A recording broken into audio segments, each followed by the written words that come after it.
Thank you for tuning in to the second episode of the Parrhesia Tapes, a series which elevates the voices of whistleblowers, discusses the challenges they've faced, and addresses the changes that need to be made within institutions on both a national and international scale. My name is Natasha Lovell. I am the project officer at Parrhesia and co-host of this series.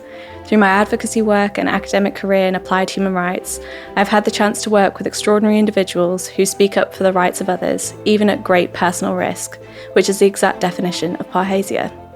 This episode we'll hear from Helen Evans, the former global head of safeguarding at Oxfam, who through taking a survivor-centred approach uncovered systemic abuse within the aid sector in which vulnerable people had been exploited both on a domestic and international scale. Since blowing the whistle, she's made pioneering changes to the sector and calls for further regulation of larger charities. Helen will be joined by Professor John Dean from the Department of Psychology, Sociology and Politics at Sheffield Hallam University, whose most recent book, The Good Glow, Charity and the Symbolic Power of Doing Good, addresses the symbolic power of charity and how the halo effect of philanthropy can detract from problems within the sector. I'll now pass over to my co-host Martin Bright. In his long career as a journalist, he has had significant experience supporting whistleblowers in breaking their stories.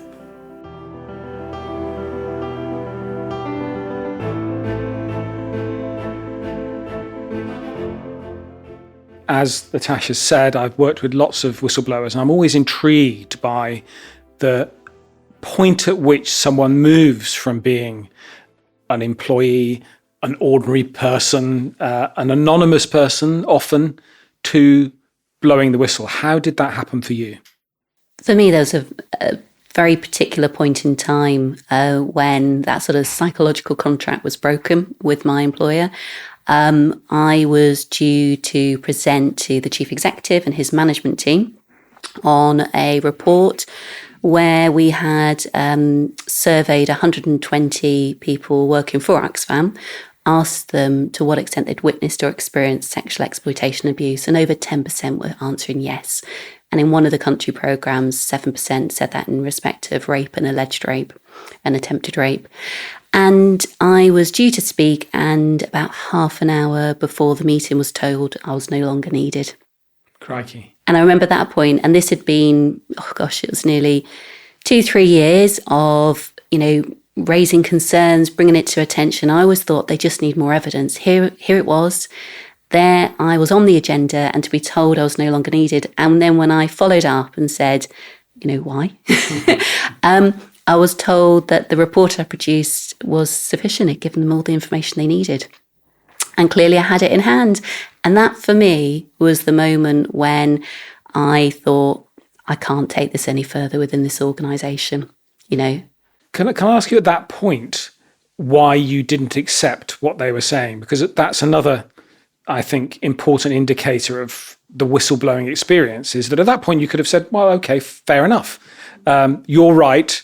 I'm part of this corporate. I'm part of this corporate body, and in my role, I accept what you say. Why did you not accept? There was a voice of a young man I was talking to in my head at that particular time. There were many people who had trusted me with their disclosures and been brave enough to raise their concerns. Some people coming from countries where to do so put their lives at risk. In this case, at that particular time, I was talking to a young man, and I didn't want to let him down. And I think when you are speaking to survivors and when they've been brave enough to trust you, you've then got to be brave enough to speak up for them. And I couldn't let it go for that very, very simple reason. So my first step was to take it to the Board of Trustees. And that was a frustrating and disappointing experience, just being candid. And there was a commitment to having some form of strategic review, very vague, and I was left with absolutely no confidence. And actually, when the Charity Commission investigated Oxfam, that never happened, as I strongly suspected. And I waited and I waited. At this point, I'd left the organisation and I was hearing that nothing was happening. So it was a few months later, I took it to the Charity Commission as the regulator of charities. And I remember that moment when I produced the email, click send, I thought, this is it. And, I was thinking, gosh, what's going to happen next? would it be the next hour, waiting for that phone call, and nothing. And the next day I thought, oh, probably because it's such a big thing to have raised, they're probably escalating it, raising it with senior managers. Next day, nothing. And then eventually I got a sort of, a couple of lines back. What did they say? Oh, thank you for raising this concern. We'll look into it, pretty much. They did not invite me in for interview. And then when I started to push back and say, what you doing? It just became incredibly evident that they were not going to take this seriously. I mean, I'd add things that the Charity Commission have improved dramatically since then. This was in 2015, but at that point, they, as I understand it, had some cursory exchanges with Oxfam and things carried on. And these are really serious concerns, right? I mean, you're not talking about minor complaints. You're talking about some serious potential crimes here. Absolutely. We're talking about systemic sexual exploitation and abuse perpetrated by aid workers on a global scale. And I was also raising concerns about the risk to children in charity shops because shop managers at that time were not being DBS checked.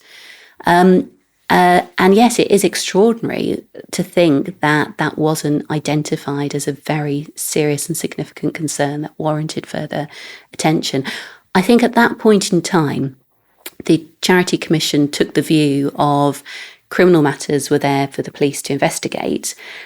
And as long as an organisation had a policy and was following some sort of process, that was sufficient.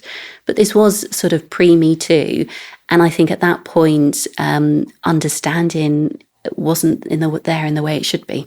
And I think things then shifted. But at that point, I think they saw it through that lens. And at this point, are we talking about simply the wash through from this initial survey? I mean, was there any indication that any of this was going to be investigated beyond that survey? That was the survey I took to highlight the scale. That year, there'd been 39 allegations which had been investigated, and the vast majority of those upheld. There was clear evidence of cases where we had concluded that the abuse had taken place, and then clear evidence of the scale of underreporting. And you have to ask, what at that point stopped the organisation from taking this seriously? I mean, Oxfam's response to this day, and I would hasten to add Oxfam has made significant improvements, and where they were and where they are now are two very different places. They would say they were slow to respond. Because at that point in the sector, I was one of a few of global heads of safeguarding. They'd put some resource. But just to put this into context, I was funded for 3 days, then 4 days a week. And you're looking at 90 country programs, 4,000 staff, 20,000 volunteers.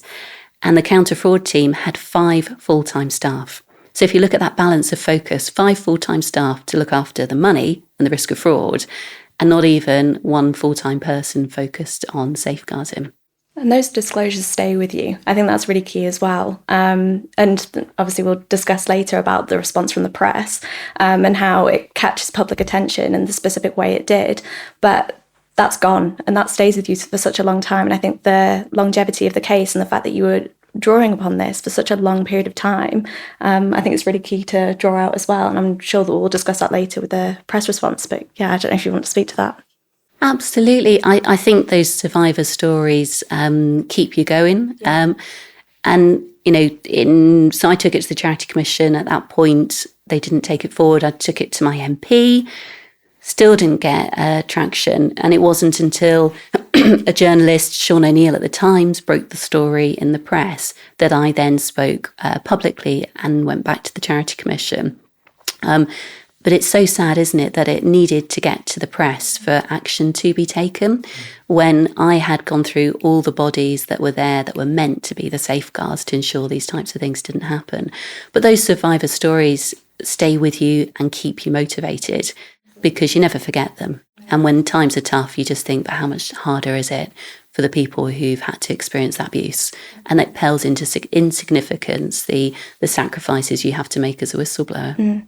it's a luxury of distance, isn't it? You're the person that's having to be there on basically a personal level as the head of operations and safeguarding, and speaking to each individual, that stays with you. But when you're reporting it to different people, they can feel distanced and detached from the stories that you're telling. And yeah, the fact that it didn't actually go to the press until later, I think if you'd like to discuss that a little bit further. Yeah, so after I'd taken it to my MP, that was, the only final recourse to action. So by this point, I'd been trying to push the Charity Commission into 2016. Still no action on it. And I thought very, very long and hard. And my analysis at the time was I thought it could be a salacious story for a day and then pass. I just wasn't convinced that at that point we would see the traction needed. And I think I probably was right in that, because you then have Me Too happens. And then when the story does hit the press, people recognise it. And they are familiar with the fact that this is an issue across many sectors. And it's not so much of a surprise to them that it's also in the aid sector. So I think that probably was the right moment for it to come out in the press. It was another individual who took it to them, because it stayed in the press for many days in a way that, it's very rare for a story to. And that then led to changes, which I think wouldn't have happened otherwise. And that abuse within the sector had been brought to the attention by that specific journalist beforehand, but it didn't catch the attention. Why was that? That's right. So Sean O'Neill he's an incredibly well-regarded investigative journalist, and he had been looking into this story for some time. And he first put a story in the paper, it was around October 2017. And this was an allegation from a member of Oxfam staff in respect of her manager. And no one picked it up. And my thoughts on that was the person who made those allegations was a black woman against a black man. And I think society didn't engage with it for that reason, because of the systemic racism that we know exists in our society. I think it was a story that wasn't of interest when it should have been. And Sean, then being the type of journalist that he is, and a man not to let things go, had another go at it. And good on him, he convinced his editor to run with another story in the February. And that was the one that then did capture the public imagination, because he had to put a twist on it. He talked about Caligula-style orgies in Haiti, and that was what then got people reading the paper, hit the headlines. It's very sad that it had to, in many ways, it's very sad that it had to reach that point before people would take note. The framing of it's really interesting, and how it caught the public eye. I don't know, given your expertise, if there's anything you'd like to add to that. So Helen mentioned this briefly, but the idea that the aid sector, the charity sector, is meant to be a nice space full of nice people doing nice things for people who need help has long acted as a protective barrier or halo around it. A lot of no questions get asked because we want to assume the best of the people who are spending the money we've donated or making the best use of their volunteer time.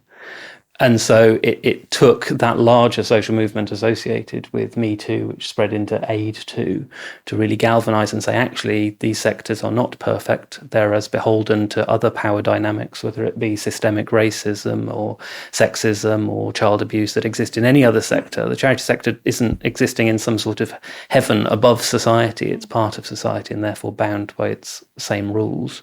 And actually, when we look more into the charity sector, both in the UK and across the world, we see large elements of abuse being ignored because it's for good, which is highly problematic.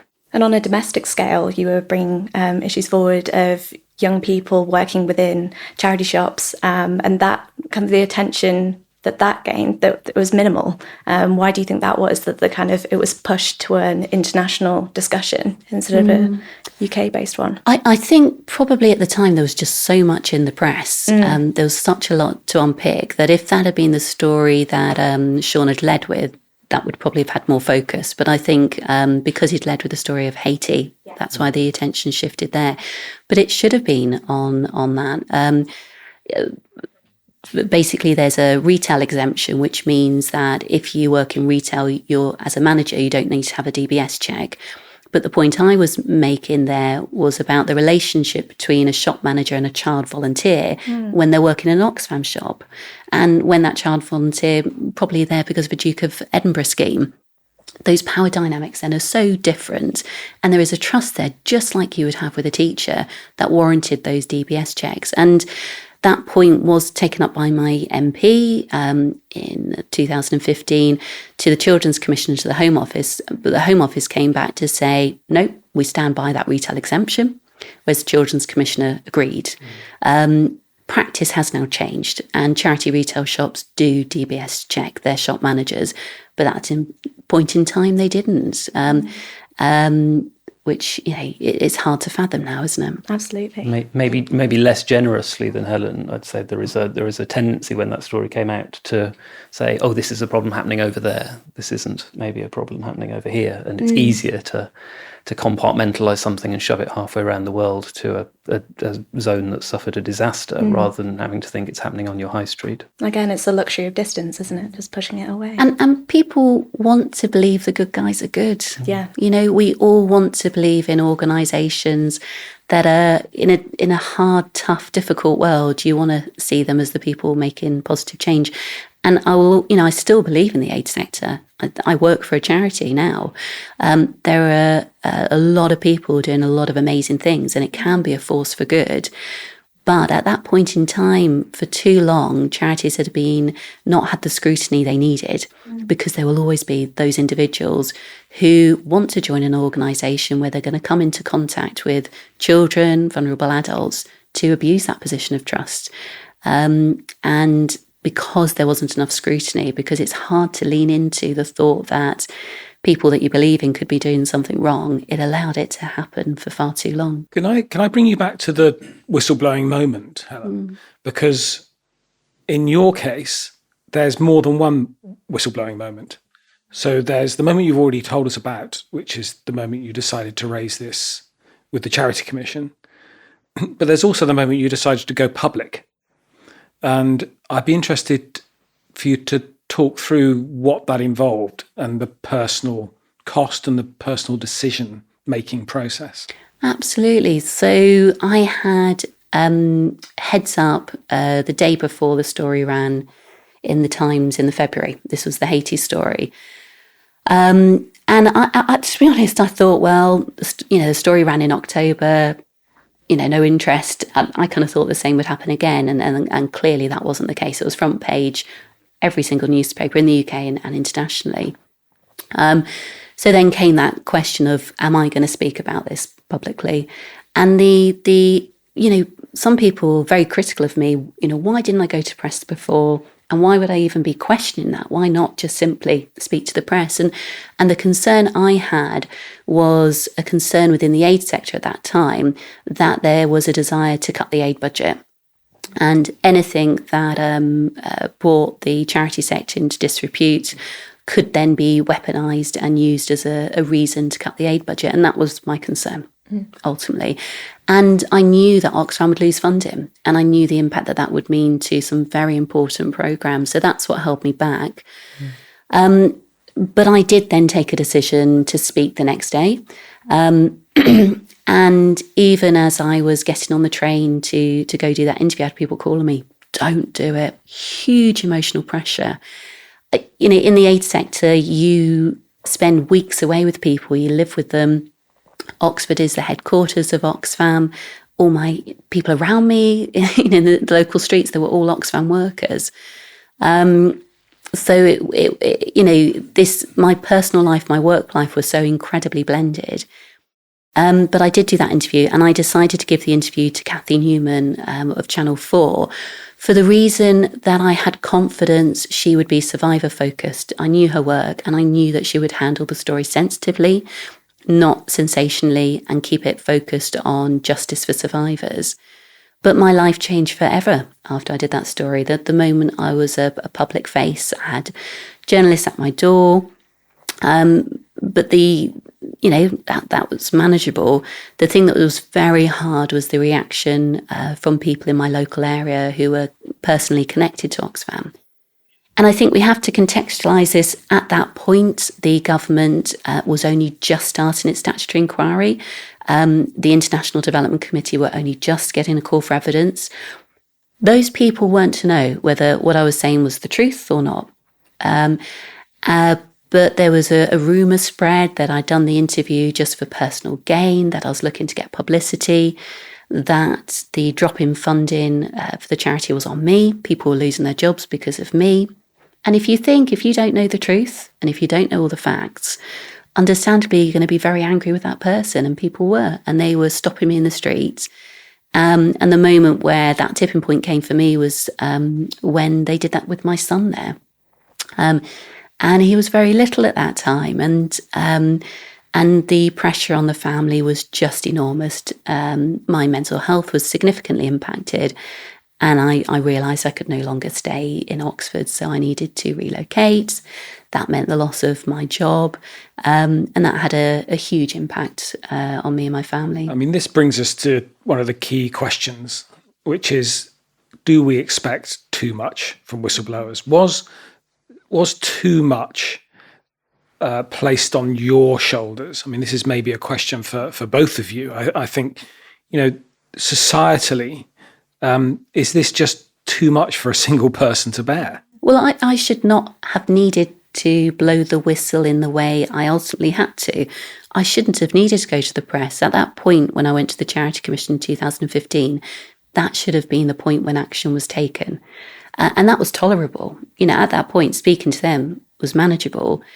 Having to speak in front of the press and to go into the public domain, that then led to the repercussions that had a significant impact on my life. And that was unnecessary. What I would say is the Charity Commission, under the leadership of the outgoing Chief Exec, Helen Stevenson, has shifted, but they're still chronically underfunded in my view. And I struggle to understand why more money is not given to the regulator of charities, because there's so much opportunity for good to come out of that. But yet it's suffered, and they're doing the best job they can, but there's so much more they could do with the right investment. On that question, we should be holding the charity sector, or my sector, the higher education sector, to a higher standard. And Helen was a shining example of someone trying to hold it to a higher standard than the rest of society. But actually within the sector, you still find occasionally people who think, no, we should be held to a lower standard because we're trying to achieve something more. It's reasonable to give us room to do things that probably wouldn't be accepted in other places. I agree totally about the Charity Commission. It moved from a friend of charities to more of a regulatory position. Part of that is ideological, with the government becoming firmer and more critical of the charity sector in some positive ways, but also some negative ways. But yeah, the chronic underfunding still in both their everyday regulation, but also their safeguarding team, continues to mean that things are going to get missed and things are going to take a long time to get investigated. It sounds like there was too much expected of you even before this process began. When you were working in Oxfam, obviously, when we've spoken before, the actual Oxfam were spearheading the way a little bit in terms of the safeguarding support that they actually offered, but you were 3 days a week. You had someone working part-time for you and were operating on such a vast scale. And I think that's endemic across the aid sector, is that burnout for people working within that within the charity sector or interviewing survivors and trying to take a survivor-centred approach. The psychological toll that already takes, let alone the journey that you've had, was huge. And I think that's important to note as well. Too much was expected of you right from the start. I think so often with organisations, there's a problem, create a role, and they're then the solution, and responsibility is on their shoulders, which should never be the case. It's a shared, safeguarding must always be a shared responsibility. I think something I would add, though, is there were other whistleblowers, and something that was really positive about speaking publicly was I began to connect with them.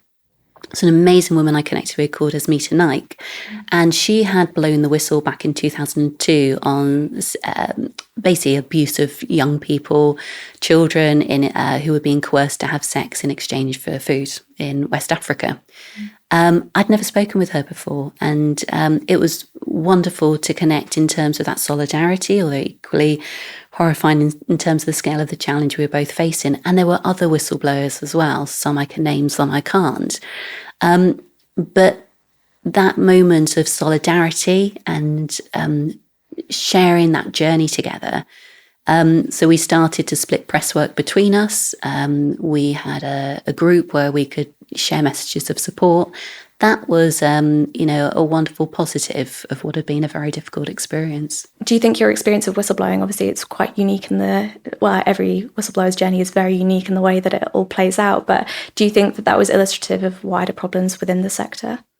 Absolutely. I think because Oxfam actually had a safeguarding role, it meant it was investing the resource that led to more allegations being identified than most other organisations. At the point I left, it was 39. I mean, since then, considerably more. And if you don't have anybody looking into this, who's going to report the concerns? So, Oxfam was sort of the organisation that everyone has in their minds. But this was and remains an issue across the sector. It just happened to be that Oxfam was the one that, had the focus of this on. My view is wherever you have people in positions of power, there's always going to be a risk of abuse.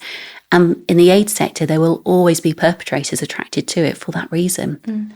This isn't ever going to be we fix, move on. It's going to be an ongoing problem for the sector that they're going to have to keep working on, keep investing in, and never forget. And that's the challenge is, how do we ensure this stays in people's memories? I regularly have people say to me, Helen, aren't you bored about talking about whistleblowing? Aren't people bored of listening to you? And they're like, why are you still talking about it? Move on with your life. And I'm like, I can't, because I can't let people forget. And there are many people still in the sector. I couldn't stay in the sector. I couldn't after that. It was too much for me. But there are people who are bravely still trying to make changes. And I try and do my bit to ensure people never forget what happened. We've seen recently the Yours in Scouting movement be launched, which is a website where people who have stories of abuse within Scouts, quite historic, are able to come forward.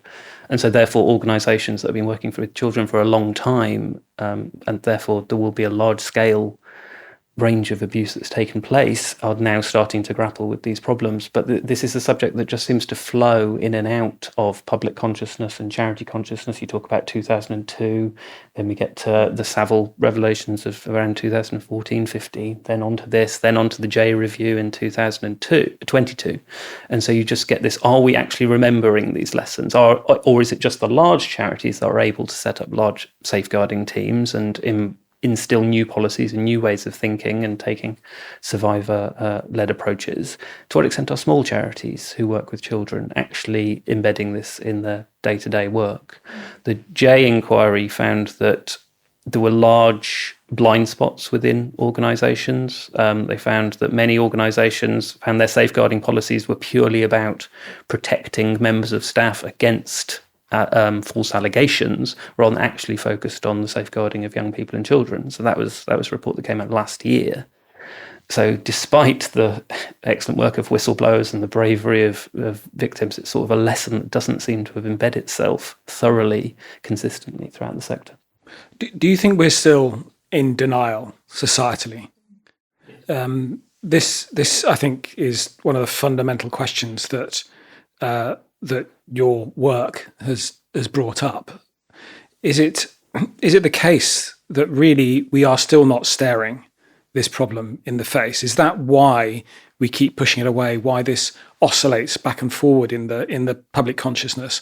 I mean, we might have hoped that the J Review the J inquiry would really nail this as a public issue of concern, but it doesn't seem to have done. No, the independent inquiry into child sex abuse set up after Savile took 6 years to report and then came out in 2022. On the first page of that, there are some statistics that are incredible. 1 in 6 girls under the age of 16 will experience some form of child abuse. 1 in 20 boys under the age of 16 will experience some form of child abuse. 1 in 3.1 million adults in the UK have experienced some form of sexual abuse when they were under 16. those are statistics that should be widely known. That is an extraordinarily damaging, horrifying message that we need to know about ourselves. That's a public lesson we should be learning and taking on board. And yet that report came out, I think, the week that the Liz Truss government reached its nadir/clown car craziness. And it got swept under the rug. It was one of the most important public documents and pieces of research that had taken place in modern British history. And it got forgotten about because some silly people were doing silly things with our money. The consequences of this potentially are devastating. Because what you're talking about is serious risk to young people across society. I was always struck when I was working as Home Affairs editor at The Observer that it took us a while to realise what was going on, in particular in the noughties around internet child abuse. I can remember looking at the story around the Wonderland case, which was the case of servers that were seized in America, which had hundreds of thousands of images of child abuse on them. And the initial view across the media was that the police were overstating the case, that they were simply, I don't know, in the search for greater funding, that they were saying that they will be overwhelmed by trying to come to terms with this. The reality was that this was evidence that child abuse was prevalent right across our society. Personally, I don't think we have really come to terms even with what that meant, let alone what we found out from Helen's revelations, from your research. Where do we go from here? Yeah. I mean, I think the shift we've got is because of the extent to which information can be shared, and the internet, both a force for good and evil, but it has allowed people to connect and share anonymously. The information's there, the knowledge is there. The question is that shift in terms of society's response to it. And I think we have to hold on to positives in terms of there has been a shift. There is greater awareness. There is more work being done to safeguard children and adults from abuse. But the question you raise is such an important one that, how are we going to go further? And I think we've got to just keep talking about it. And it's a hard thing to talk about. And as you say, that society denial.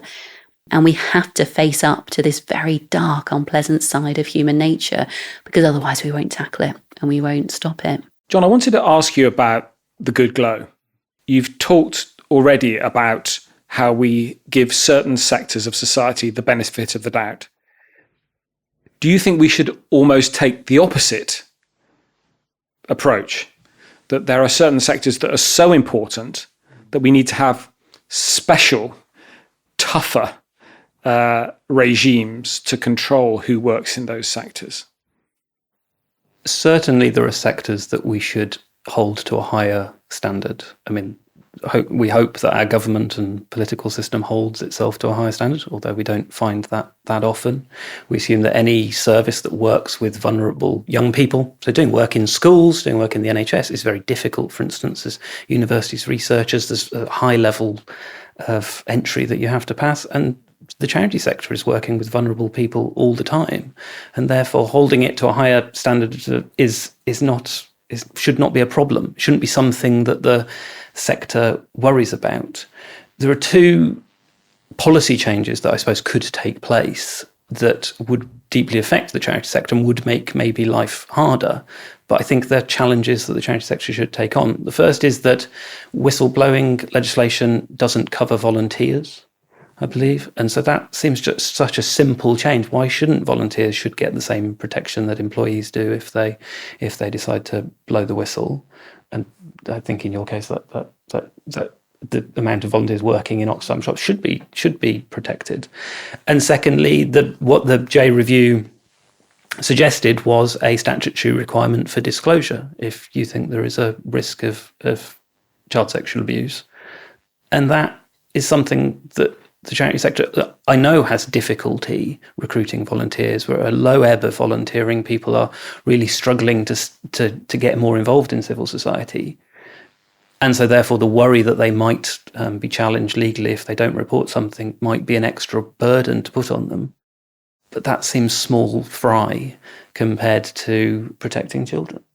We talked before about people sadly being attracted to the aid sector for their access to vulnerable people and especially children. I know that you've written about the case of Jimmy Savile. I don't know if you want to expand on that at all. So thinking about the Savile case, you see so many parallels with what happened in Rochdale, what happened across other towns, Rotherham, for example, and then what happens in the Oxfam case. Certain victims are not listened to. If the victims come from a certain background, often more vulnerable, working class, children in care, for instance, children in conflict zones, we don't care about them as much. Savile is one of Britain's greatest ever fundraisers. He raised the equivalent of £120 million for good causes. He established madcap charity stunts. He ran the marathons endlessly. He was everywhere. He was Mr. Charitainment, if you will. And yet he was using that as a way to mask his industrial scale abuse. He was Britain's biggest celebrity, and he was at the time using that celebrity as a way to access vulnerable girls on a daily basis, who were then encouraged not to complain. For example, the nurses at some of the hospitals at which he either ran in terms of Broadmoor or volunteered at in terms of Leeds or the Spinal Injuries Centre.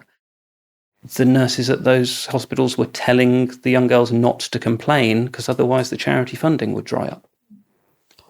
This sort of horrific idea that the charity comes first ahead of someone being abused. The BBC knew. Large numbers of BBC management were aware, not of the precision of every single allegation, but they knew what was going on in the dressing rooms. They knew how he was acting afterwards in terms of offering favours to young girls. But they decided to keep it quiet because they put their institutional reputation ahead of treating children decently. And yet we see powerful people still abusing their position of trust, and we still see survivors not being believed. We see these cycles, and it's absolutely critical that we break that cycle. And as you say, the J Review had some very powerful findings. It's just, to me, extraordinary that there is no statutory requirement to report child abuse. Absolutely extraordinary. And I just hope to God we can move forward. And that for my son and the next generation of people coming through, that they have a different experience to the one that sadly so many of the current generation have had to experience. Should we be suspicious of people who announce themselves as good? Do you think that kind of Savile style, I'm a good guy, me, should be a red flag in some ways? I think good people who are genuinely a force for good will always be happy to be held to account. And I think you have to seriously question when people are not open to that scrutiny. And for me, for the charity sector, I firmly believe further scrutiny is needed. We have a regulator. We don't have an ombudsman for the charity sector. That's an important difference in terms of the powers that they have.